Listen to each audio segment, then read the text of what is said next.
This episode is something I've been wanting to do for a while, which sounds really ominous now I say. No, this is just quickly before I say anything more. Full spoilers for Doctor Who Series 1 to Series 15 slash Season 2, whatever you want to call it. This is a character analysis.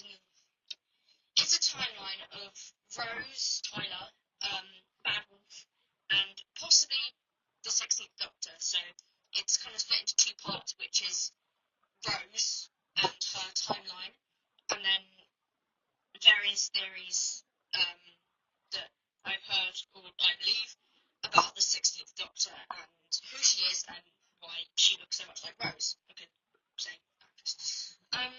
Yeah. So part of this is scripted, and then the last part is just bullet points, but quite detailed bullet points. So, Rose is the first character that we're introduced to in the Revival series. The first episode, helpfully named Rose, introduces her as a main character, and the viewers know a good role of the companion, and she meets the Doctor as we do. She is present across all episodes of the series, and we learn more about her and the backstory surrounding her along the way. Just a quick skim of who I play off the top of my head, the episode that tells the most about Rose's backstory and personality are probably things like Dalek, where she showed a lot of compassion for the Dalek because everyone else was treating it as an alien. She wasn't. And also Father's Day, which shows a lot of her backstory, as well as obviously the season finale. So in this season finale, so the second part of two, so they were Bad Wolf and then the Part of the Ways. In Part of the Ways, Rose is sent back in the TARDIS to the Power State by the Doctor, because he does that to save her and get her out of the game station. But with help from her mum and Mickey, she opens the heart of the TARDIS to get back to the Doctor. So this is when we learn what Bad Wolf means. It's Rose, and she scattered the words across time and space to lead herself back to the Doctor. She is the Bad Wolf of her own making, but she's done something a human cannot do and survive. The Ninth Doctor saves her life by taking the Vortex energy into himself, which leads to his regeneration. The next series, now with the 10th Doctor, still has Rose as the companion. However, again, in the series finale, this all changes. In the episode Doomsday, at the fall of Canary Wharf, Rose is taken into a parallel universe. The Doctor, in the final attempt to see her again, burns up a sun to send a projection of himself through to a beach in Norway, named Dalek Ulfstranden, which translates to Bad Wolf Bay. I'm sorry for any mispronunciation there. Rose tells Ten that she loves him, and he disappears before he can say it back completely. Everyone who watches cries, and we never see Rose again, right? At the end of Series 4, Episode 1, Partners in Crime, Donna leaves her car keys in a bin so her mum can collect them while Donna leaves with the Doctor.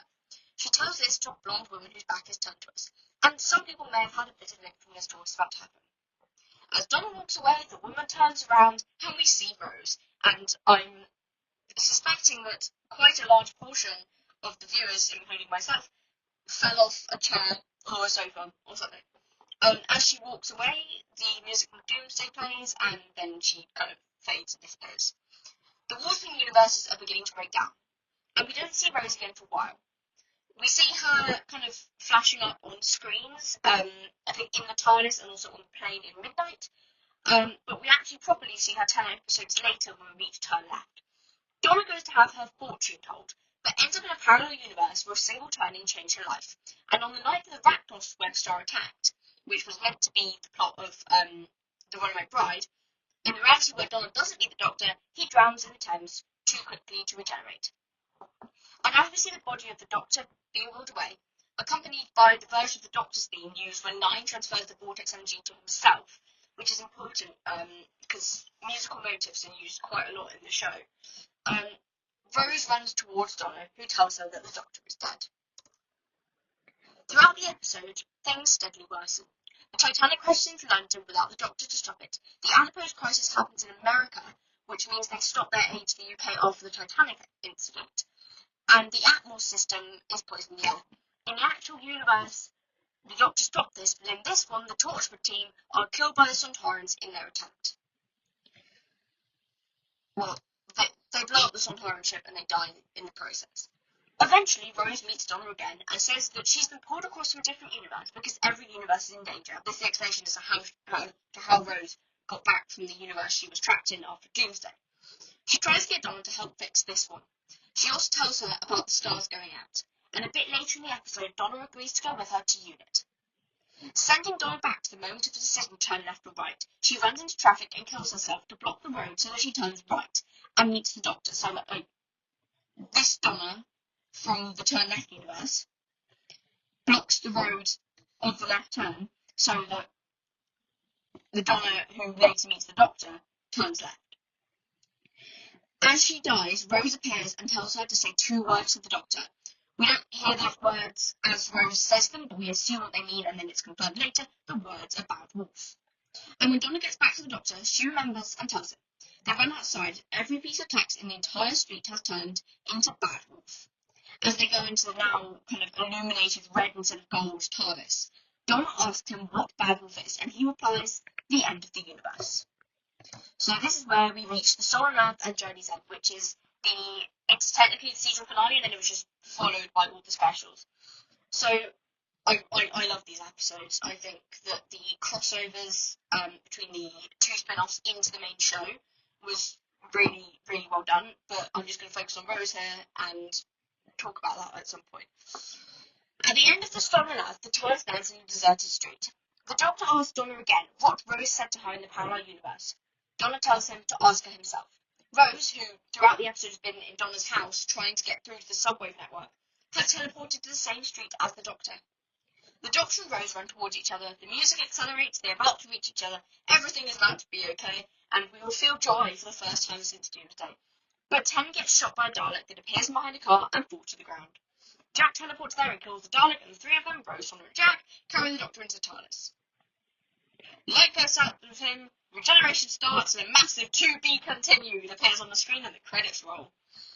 I have actually never been so glad to be in the position where I can just click the next episode and watch immediately, because waiting a week for that must have been absolute torture, and I am too impulsive. I would not have been able to survive. I would have been like, get me the next episode! Anyway, in Journey's End, the Doctor is still David Tennant, because that guy has extremely effective plot armor, and the episode ends with Rose back in the alternate universe with the duplicate Meta-Crisis Doctor, who she finally gets to kiss.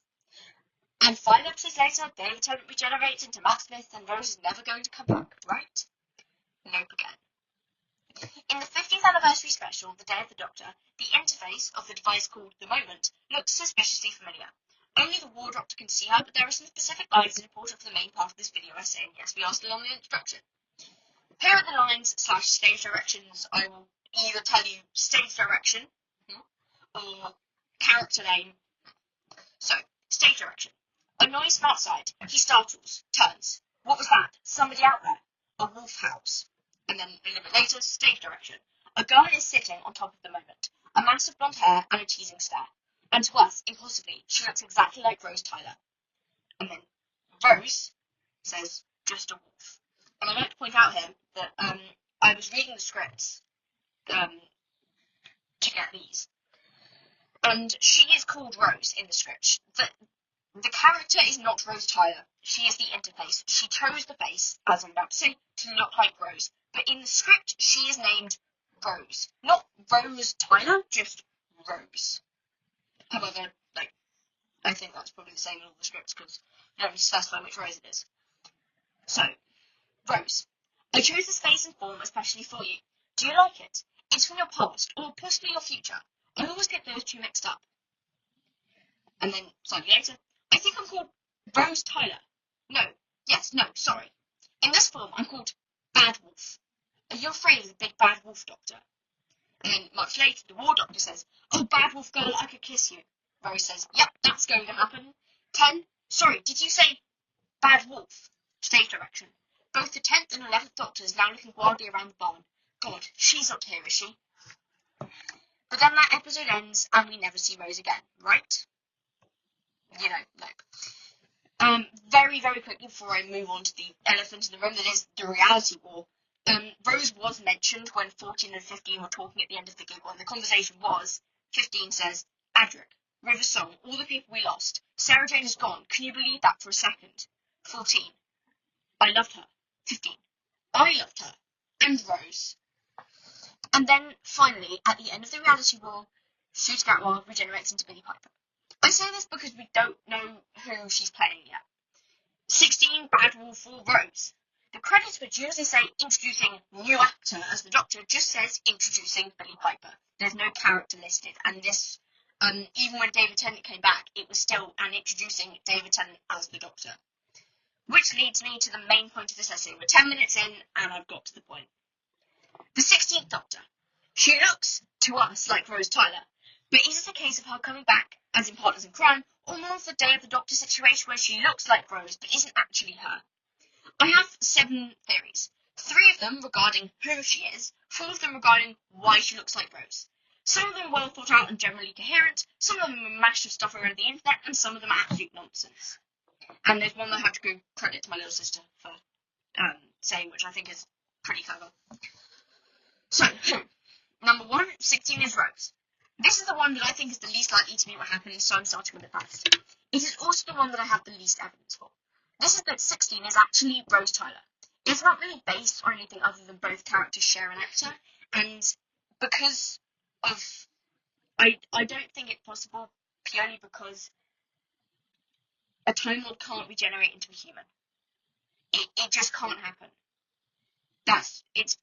If she's Rose, it's more likely to be the next theory, which is number 2, 16 is Bad Wolf.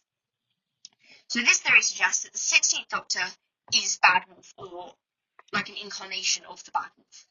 As I mentioned when I started this, at the end of Series 1, Episode 13, Rose looked into the heart of the TARDIS / the Time Vortex. In Series 15 / Season 2, Episode 8, The Reality War, 15 punches his regeneration energy into the Time Vortex to bring Poppy back. As the last person to do this was Rose, and it turned her into the Bad Wolf, it is quite probable that the same thing happened to 15, which caused him to regenerate into 16. And another slightly different version of this is that it was the Time Vortex that caused that, because the last person to do it was Rose, therefore he took her appearance. And then my third one, about who she is 16 is completely separate from Rose.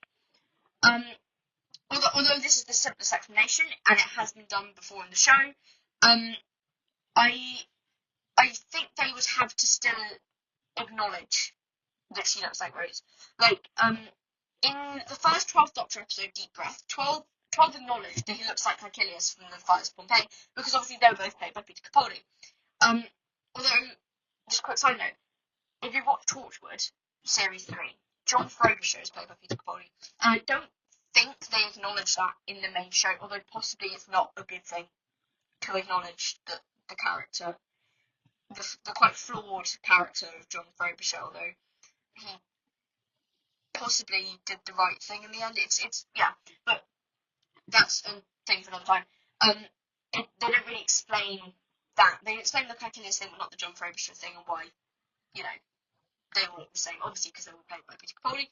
But yeah, in 16's case, instead of the plot of the series or episode being why 16 has the same face as Rose, it would be acknowledged and left alone. And this might actually be a good idea if you want newer fans to be able to like get it. If, as Rusty Davies seems to want the new series to be a great jumping off point for new fans, which I'm sorry to break it to him, it's really not.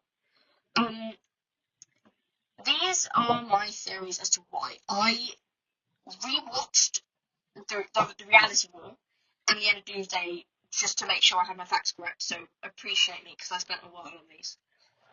So the first theory is one that my sister was talking about, and I think it's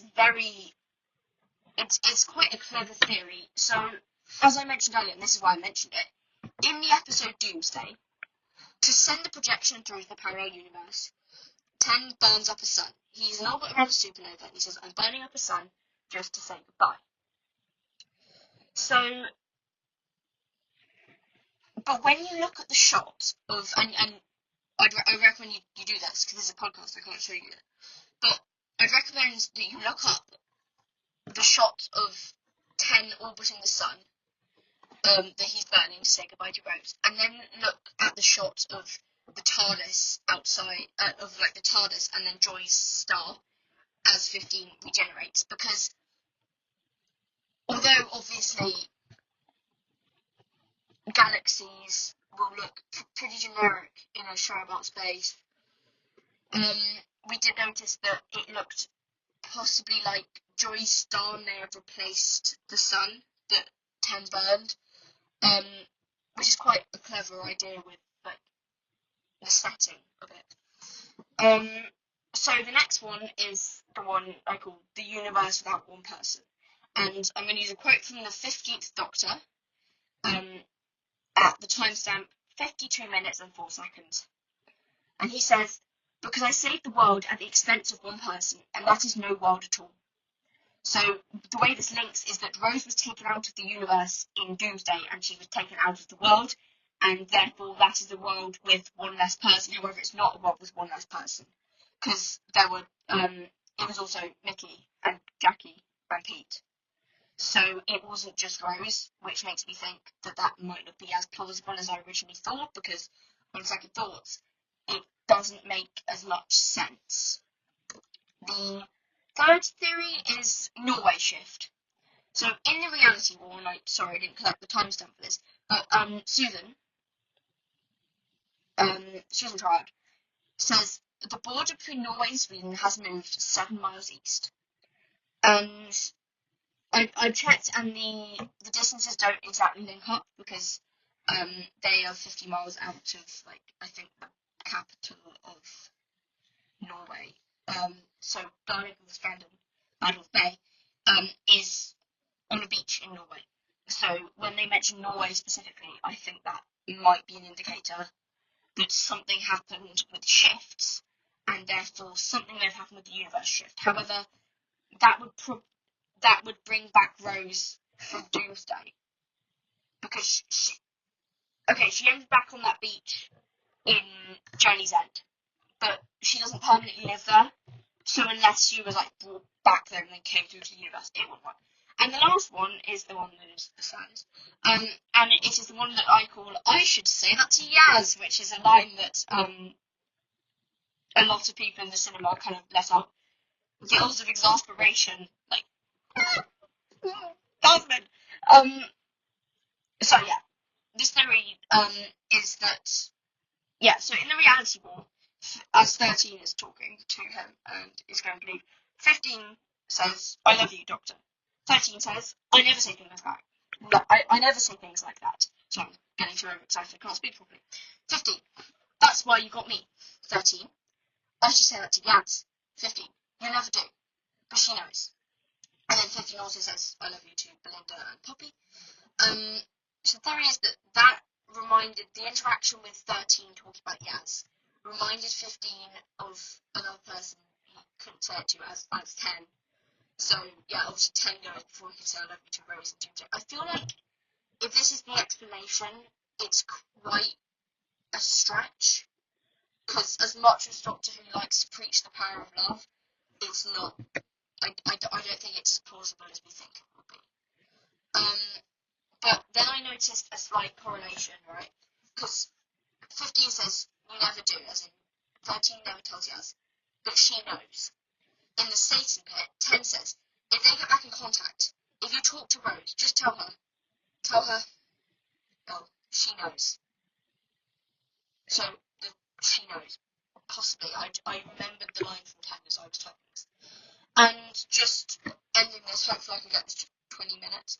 For the miscellaneous things, just 2 things. Number 1, just because Poppy is the person you bring back, right? Poppy and Rose are both flowers. That's the only thing. It's just quite. It's a coincidental correlation between their names, but it might mean something.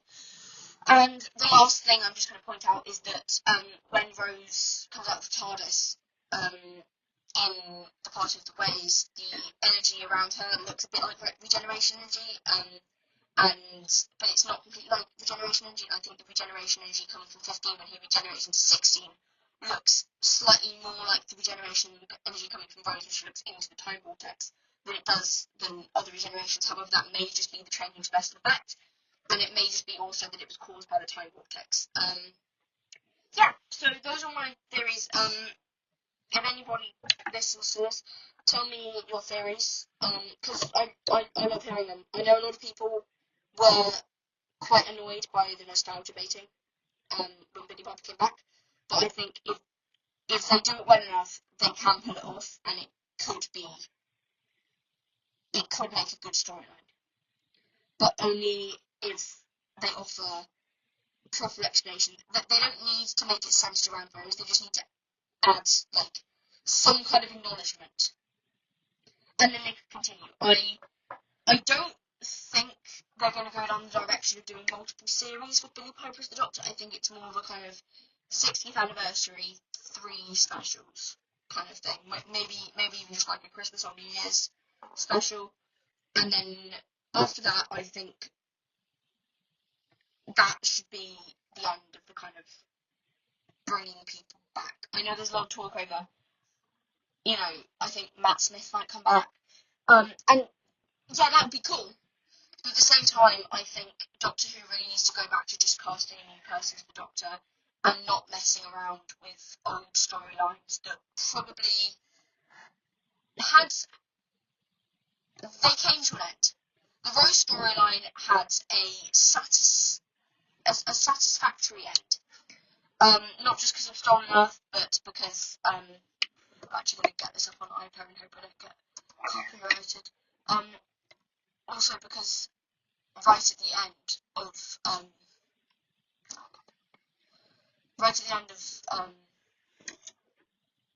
End of Time, there we go, End of Time Part 2, there's the bit where Ten meets her on a street corner, and I think that's very... It finishes an era. It finishes the arc of Ten and Rose, and it makes a loop. It's like an interesting way to end it. We've got...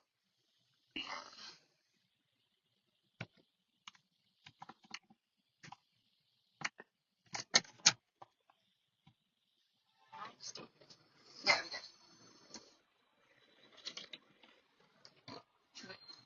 Rose walking. The Doctor groans.